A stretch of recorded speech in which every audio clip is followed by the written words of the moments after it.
Hello, Backroads tourist fans, and I've done a lot of strange stories over the years, but this one may be the strangest. It starts off weird, and then layer upon layer of weirdness gets added on, so stick around till the end. You won't be disappointed. Our adventure begins in Lusk, Wyoming, a small town not too far from the Nebraska border. If you ever find yourself in Lusk, do yourself a favor and have dinner at a pizza place called The Pizza Place on Main Street. I know my pizza, and my wife and I both agree that the pizza here is among the best we've ever had. We had the beef pizza, and whatever spices they use, it's perfect. All right, let's get started. I recently went to visit the Mother Featherlegs grave.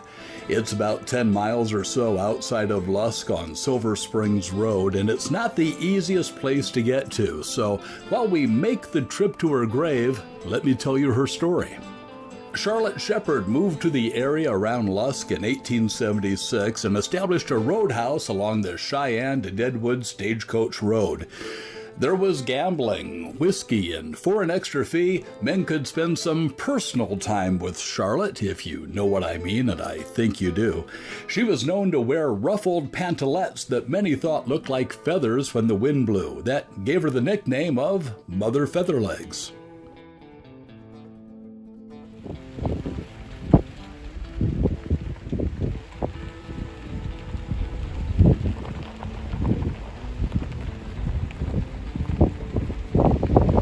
I sure do hope you're friendly.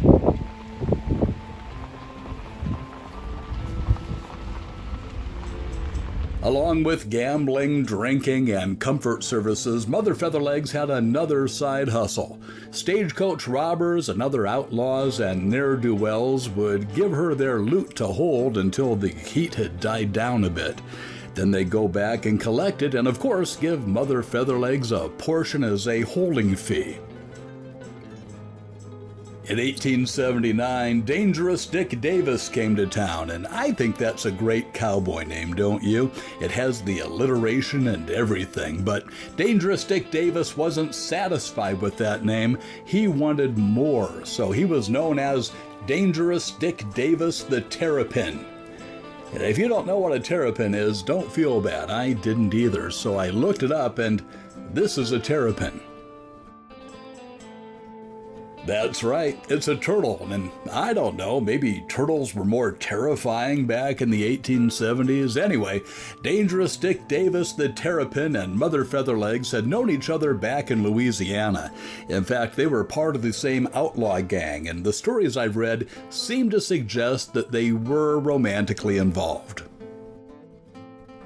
Well, Dangerous Dick Davis must have loved money more than Mother Featherlegs, because when he found out where she was stashing the loot that she was holding for the outlaws, he drew his gun and ended her life. Then he headed back to Louisiana with about $1,500 in cash and jewelry. It wasn't long before Dangerous Dick Davis the Terrapin was caught in Louisiana, and he confessed to what he did to Mother Featherlegs, and after that he met his fate at the end of a rope. Mother Featherlegs was buried near her roadhouse, and that should have been the end of the story, but it wasn't. It gets weirder. A lot weirder. And before I dive down that rabbit hole, let me ask you to please give this odd story a like, a thumbs up, and then click on that subscribe button in honor of old Mother Featherlegs. Every week I bring you stories about unique places and weird stories, as well as videos about cruising. I love to travel, and I love to share these stories with you, so please subscribe. I'd appreciate it. Hey ladies, can you tell me where Mother Featherlegs is? Up that way? All right, thank you. So Charlotte Shepard, a.k.a. Mother Featherlegs, the lady of the evening, had been buried for about 14 years, until a boy named Russell Thorpe came along, and I'm just going to read to you what Russell wrote later on in his life. Quote, You may be interested to know that a schoolmate and myself spent a vacation in and around Rawhide and Muskrat Canyon, and like the fool things that kids sometimes undertake, we decided to dig up the remains of Mother Featherlegs. End quote. He goes on to describe that it was a beautiful moonlit night in the summer of 1893, and when they removed the lid to the pine coffin, her features were clearly recognizable with a great mass of red hair.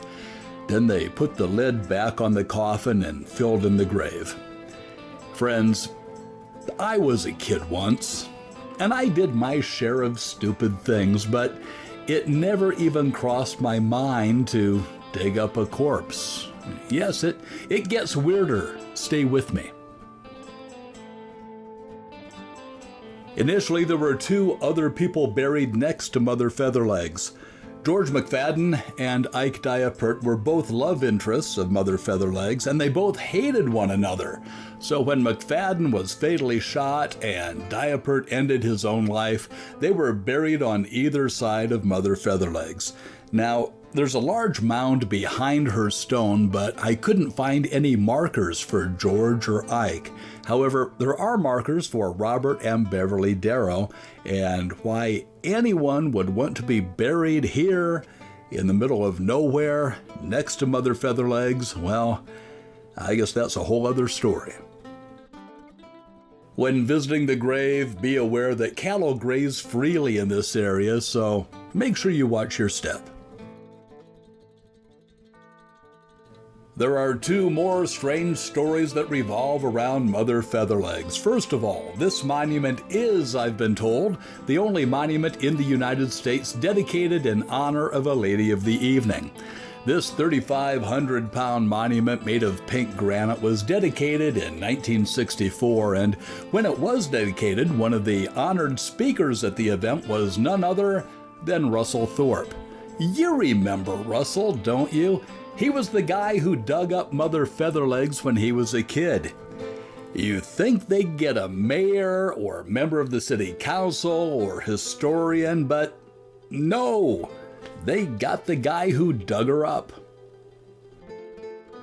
But the weirdness doesn't stop there, my friends, not by a long shot. As part of the festivities during the dedication, her famous pantalettes were put on display at her gravesite because why not?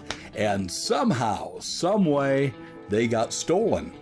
26 years later, they showed up on display at a saloon in Deadwood, South Dakota.